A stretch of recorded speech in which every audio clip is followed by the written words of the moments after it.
Hello and good day. I'm Michael Tan, your instructor.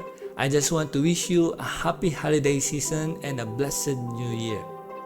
I know that this year, 2023, has been a challenge for us. We have been through our ups and downs, yet we continue to strive. Despite the difficulties we face and the troubles that we have gone through, yet we are still here, alive and kicking.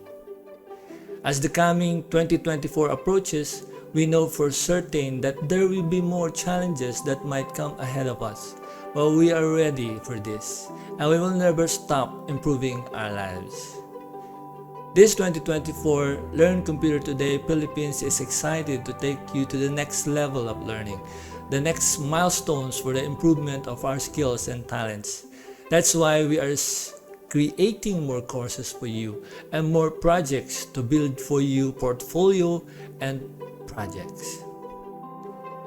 Courses for web application, software development, mobile application and development, robotics, IoT or Internet of Things, automation, machine learning, artificial intelligence, and much more.